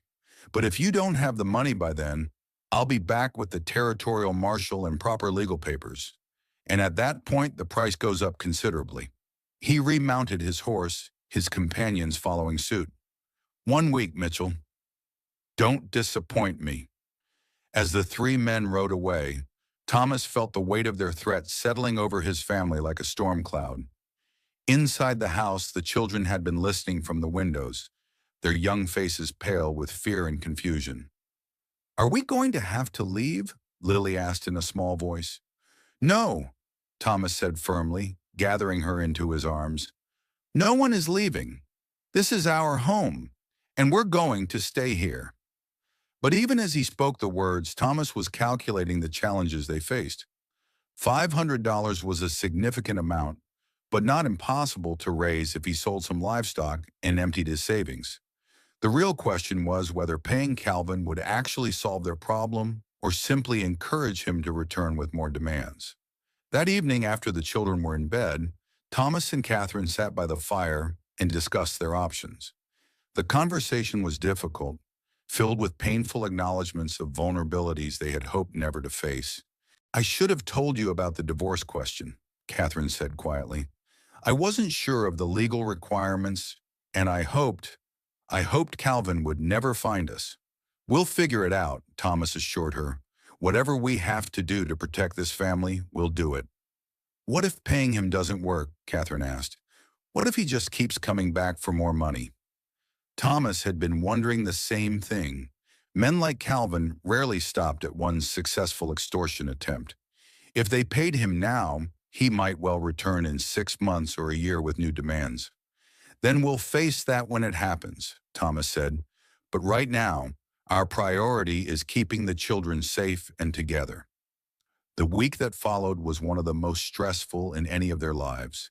Thomas quietly began converting assets to cash, selling cattle and horses at prices that attracted no attention but provided the funds they needed.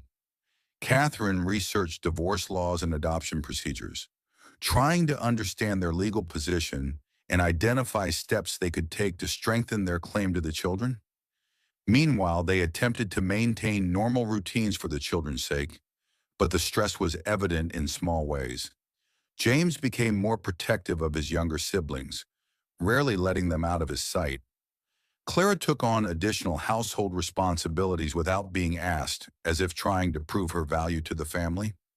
Lily and Samuel were quieter than usual, sensing the adults' anxiety even if they didn't fully understand its source. On the sixth day, Thomas received an unexpected visitor that changed everything. Dr. Harrison Webb arrived with news that altered the entire landscape of their conflict. "I've been asking around about Calvin Rourke," Dr. Webb said without preamble. "Wanted to understand what kind of man we're dealing with. What I learned might interest you."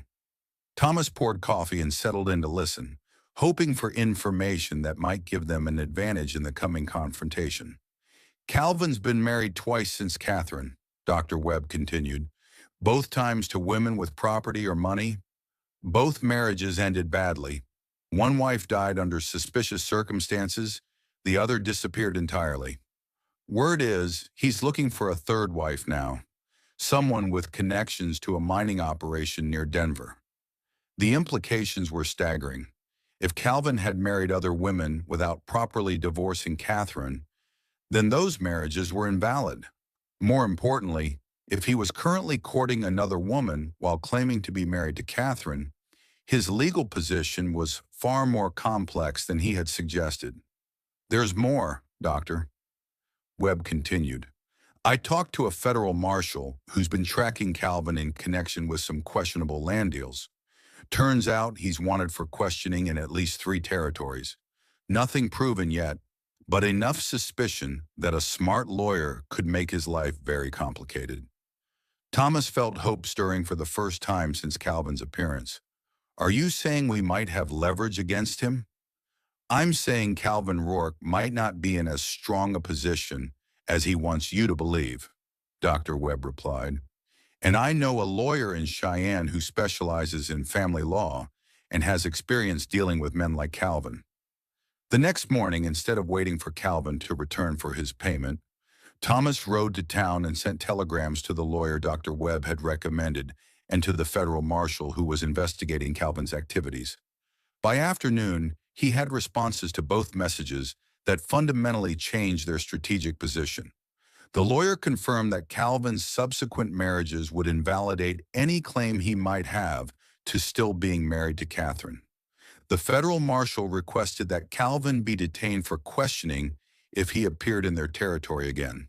When Calvin arrived the following day, expecting to collect his extortion payment, he instead found Sheriff Dalton waiting with a federal warrant and a lawyer who was prepared to file multiple charges related to bigamy, fraud, and child abandonment. The confrontation was swift and decisive. Faced with immediate arrest and the prospect of serious federal charges, Calvin's bravado evaporated quickly. When offered the choice between facing prosecution or signing legal documents that permanently severed his parental rights, he chose the latter without hesitation. "This isn't over," he muttered as Sheriff Dalton prepared to escort him out of the territory. "Yes, it is," Thomas replied firmly. "It's completely over." As they watched Calvin disappear down the road in shackles, Thomas felt a weight lift from his shoulders that he hadn't fully realized he'd been carrying. Catherine stood beside him, tears streaming down her face. Not tears of sadness, but of relief so profound it was almost overwhelming. "Is it really finished?" she asked. "It's finished," Thomas confirmed. "You're free, the children are safe, and we're a real family now. Legally, officially, and permanently." That evening, they gathered the children in the main room and explained that the threat was over, that Calvin would never return, and that their family was secure. The relief on the young faces was heartbreaking. It was only then that Thomas fully understood how much fear they had been carrying. "So we can stay here forever?" Samuel asked. "Forever and always," Catherine assured him. "This is our home." Later, after the children were asleep, Thomas and Catherine sat by the fire and talked about the future with a freedom they hadn't felt since Calvin's first appearance. "I want to make our marriage real," Catherine said quietly. "Not just a legal arrangement, but a real partnership in every sense." Thomas felt his heart skip a beat. Over the months of their arrangement, his feelings for Catherine had deepened beyond respect and affection into something that approached genuine love. but he had never presumed to hope that she might feel the same way. "Are you sure?" he asked. "I don't want you to feel obligated." Catherine silenced him with a kiss that was different from the polite pecks they had exchanged during their wedding ceremony. This kiss was warm, genuine, filled with the promise of deeper intimacy and emotional connection. "I'm sure," she whispered against his lips. "You saved us, Thomas. All of us. You gave us a home and safety and love. Let me give you the same in return." That night, for the first time since their marriage, Catherine came to Thomas's room. What passed between them was gentle and respectful, an expression of gratitude and growing affection rather than passionate romance. But it felt like the beginning of something beautiful, the foundation for a love that could grow stronger with time and shared experience. In the months that followed, their relationship continued to evolve and deepen. The children flourished in their secure environment, growing and learning and developing into the people they were meant to be. The ranch prospered under their combined management, becoming not just a successful business, but a real home filled with laughter and love. Thomas often reflected on the chain of events that had brought them all together. Catherine's desperate need for work, his growing curiosity about her secret, the crisis that had forced him to reveal his knowledge and offer help.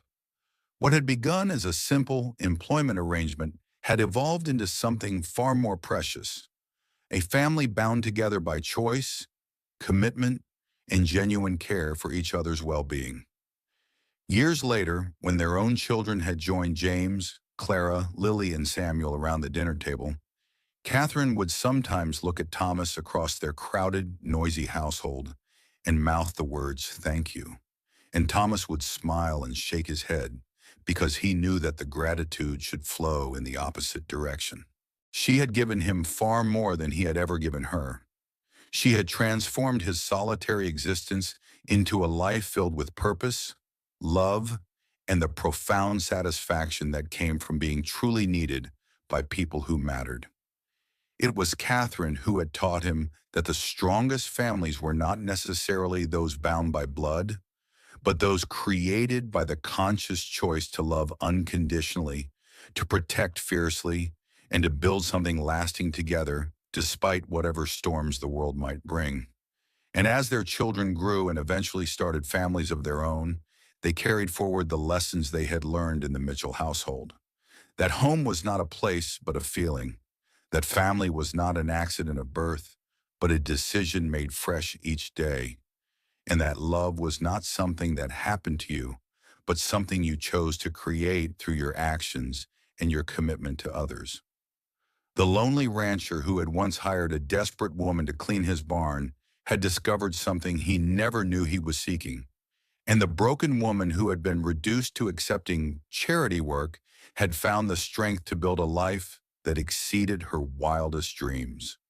Together, they had proved that sometimes the most beautiful stories begin with the simplest acts of kindness, and that the most lasting love grows from the decision to see past present circumstances to the potential that lies hidden in every human heart. 25 years had passed since that cold October morning when Catherine first appeared at Thomas Mitchell's barn, and the Wyoming territory had transformed almost beyond recognition.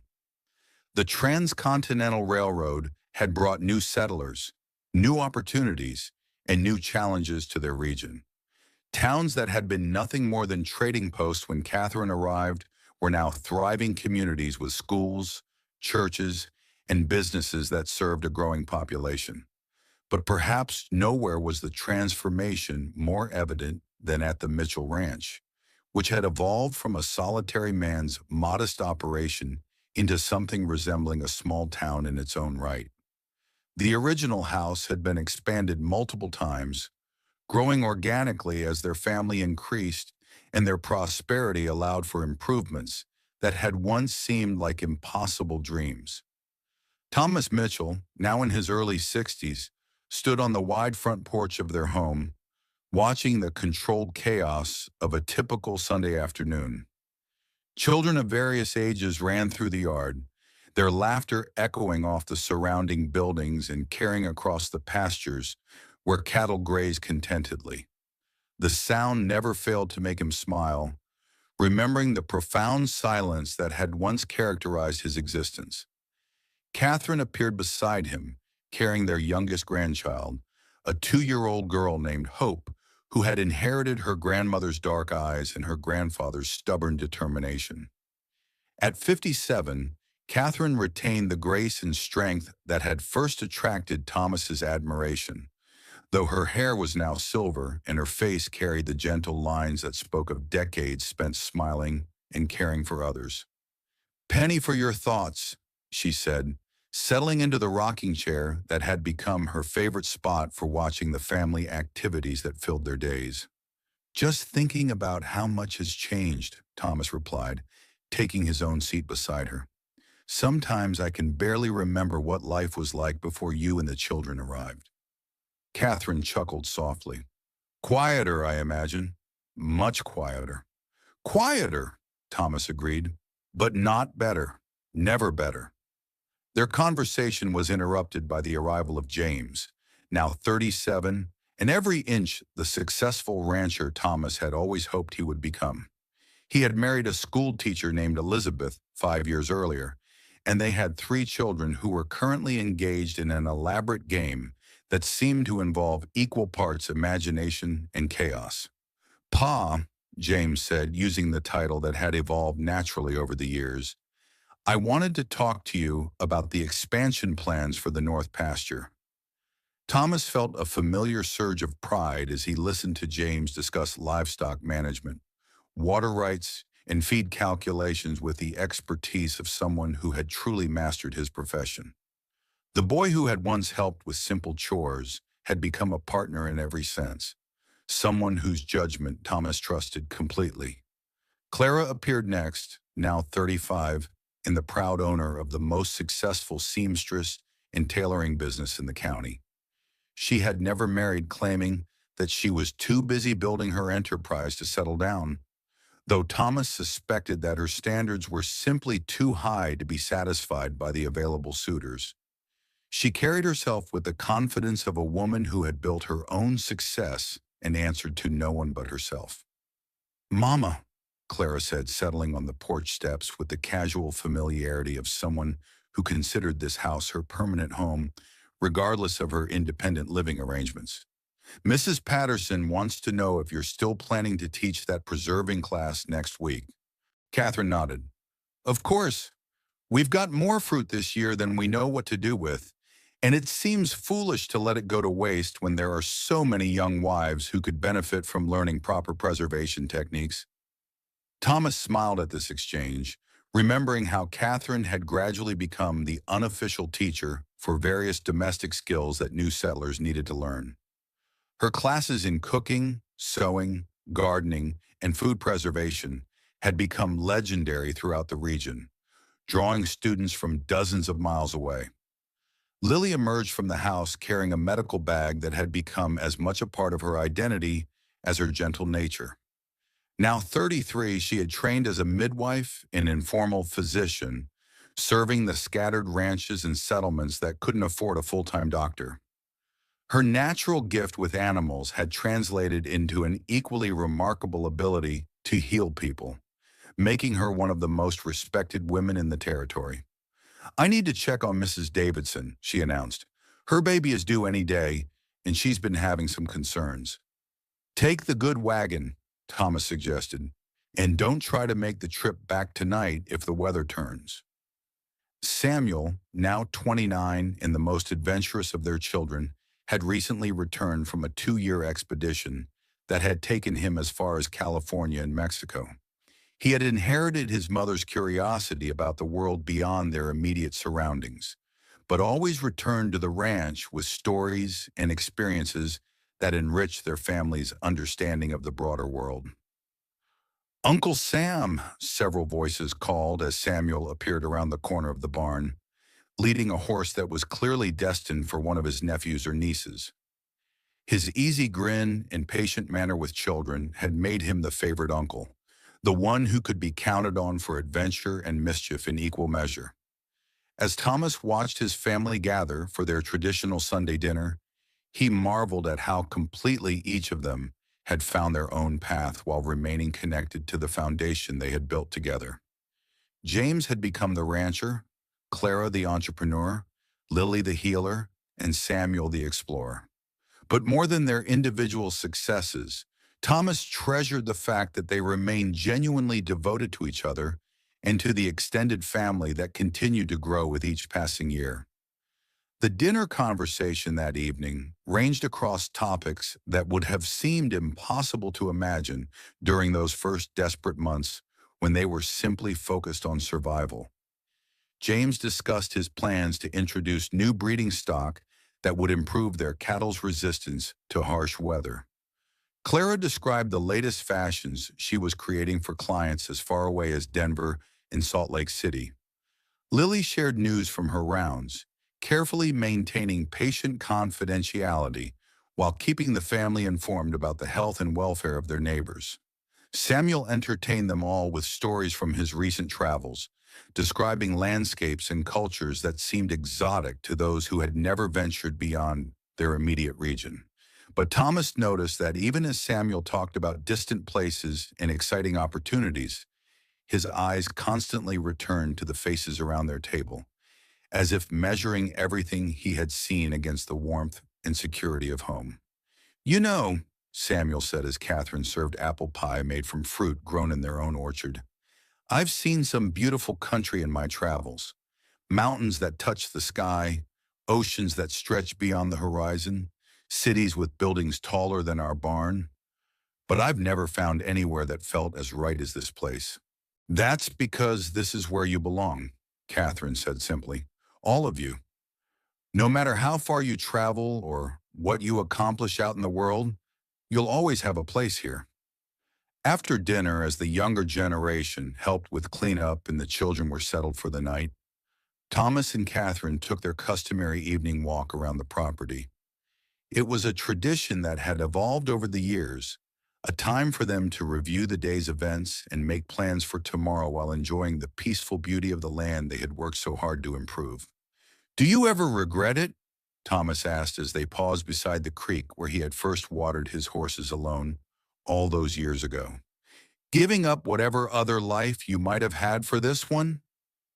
Catherine was quiet for a long moment, considering the question with the seriousness it deserved. "Sometimes I wonder what would have happened if I had made different choices," she said finally. "If I had tried to reach my original destination, if I had accepted help from the church women in town, if I had given up and let the authorities place the children in orphanages or with other families." She paused, her hand finding his, with the automatic ease of decades of marriage. "But I don't regret anything," she continued, "because this life, this family, this home we've built together, it's better than anything I could have imagined when I was desperate and afraid and didn't know where our next meal was coming from." Thomas squeezed her hand gently. "I used to think I was saving you. Turns out you were saving me." "We saved each other," Catherine corrected, "and more importantly, we saved them." She gestured toward the house where their children and grandchildren were settling in for the night. "Look what they've become, Thomas. Look what they're contributing to the world." As they completed their walk and settled on the front porch for their final conversation of the day, Thomas reflected on the remarkable journey that had brought them to this point. What had begun as a simple transaction, a desperate woman offering to clean a lonely man's barn in exchange for food and coins, had evolved into something that had enriched dozens of lives and would continue to influence generations yet to come. Their children had learned lessons about resilience, compassion, and the importance of helping others that they were now passing on to their own children. The ranch had become a place where travelers knew they would find hospitality, where neighbors could count on assistance during difficult times, where young people could learn skills that would serve them throughout their lives. "There's something I want to tell you," Catherine said as they rocked gently in their chairs, listening to the familiar sounds of settling horses and distant coyotes. "Something I've never shared with anyone." Thomas turned to look at her, curious about what secret she might have kept after all these years of marriage. When I first appeared at your barn that morning, Catherine continued, I had already decided that if I couldn't find work that day, I was going to leave the children at the church and walk into the wilderness to die. I thought they would be better off as orphans than starving with a mother who couldn't provide for them. Thomas felt his breath catch as he absorbed the implications of her words. You were planning to kill yourself? I was planning to stop being a burden, Catherine corrected gently. I thought I had failed them completely, and that removing myself from the equation would give them a chance for better lives. But you didn't. No, Catherine smiled, though tears glistened in her eyes. Because you gave me work. You gave me dignity. You gave me a reason to keep fighting. Thomas was quiet for a long moment, overwhelmed by the knowledge of how close they had all come to a completely different outcome. I'm glad you knocked on my barn door, he said finally. I'm glad you answered, Catherine replied. As they prepared to go inside for the night, Thomas took one last look around their property, taking in the buildings they had constructed, the gardens they had planted, the evidence of prosperity and stability that surrounded them. But more than the physical improvements, he treasured the knowledge that this place had become a source of strength and security for multiple generations. Tomorrow would bring new challenges, new opportunities, new joys and sorrows to navigate. Their children would continue growing and changing, pursuing their own dreams while remaining connected to the foundation that had shaped them. Their grandchildren would learn and explore, and eventually create families of their own. But tonight, Thomas Mitchell fell asleep beside his beloved wife, surrounded by the sounds of a house filled with love, grateful beyond words for the simple decision he had made 25 years earlier to hire a desperate woman to clean his barn. It had been the best decision of his life. The legacy they had built together would endure long after they were gone, carried forward by children who understood that family was not just about blood relations, but about the conscious choice to love, protect, and care for others.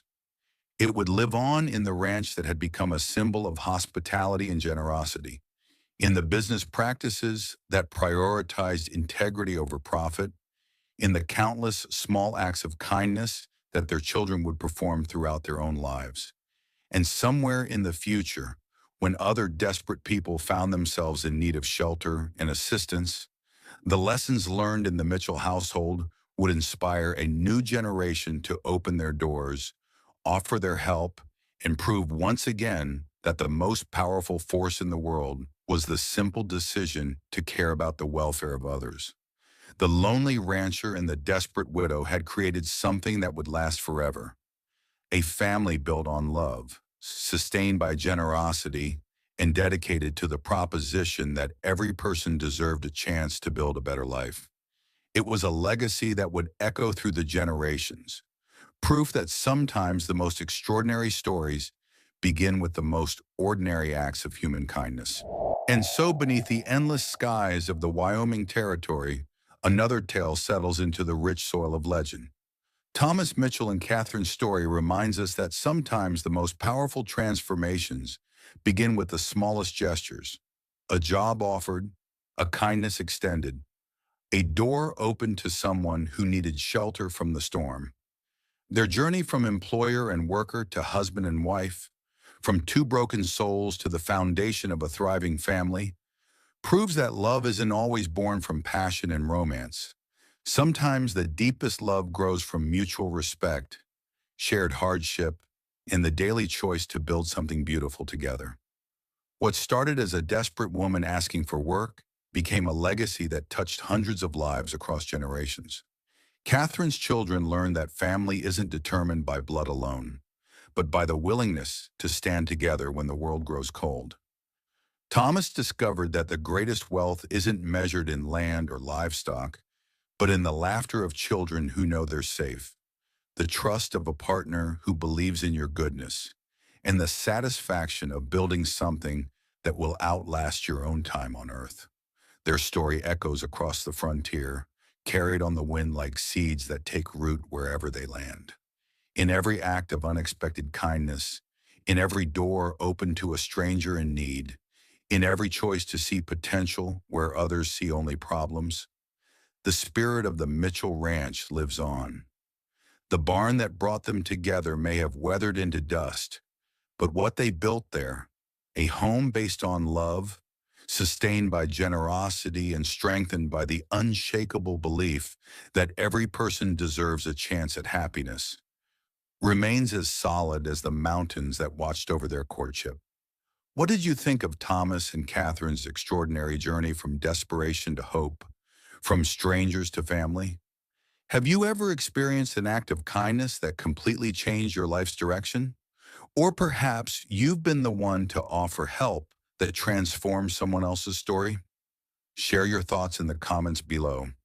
We read every single response and love hearing about the real moments of grace that happen when people choose compassion over indifference. If this tale of frontier resilience and chosen family warmed your heart, don't forget to hit that like button and subscribe to Wild West Stories. Ring the notification bell so you never miss our cinematic tales of courage, love, and redemption from America's untamed past. Because out here in the vast territory of the human heart, every story matters. Every kindness creates ripples that reach further than we can imagine. And every ending is really just the beginning of someone else's hope. This is Wild West Stories, where legends are born from the simple decision to care about others. Until we meet again on the trail, keep your hearts open, your hands ready to help, and your faith strong in the power of ordinary people to create extraordinary change. The frontier may be gone, but its greatest lesson remains. Sometimes the family you need finds you exactly when you've stopped believing such miracles are possible.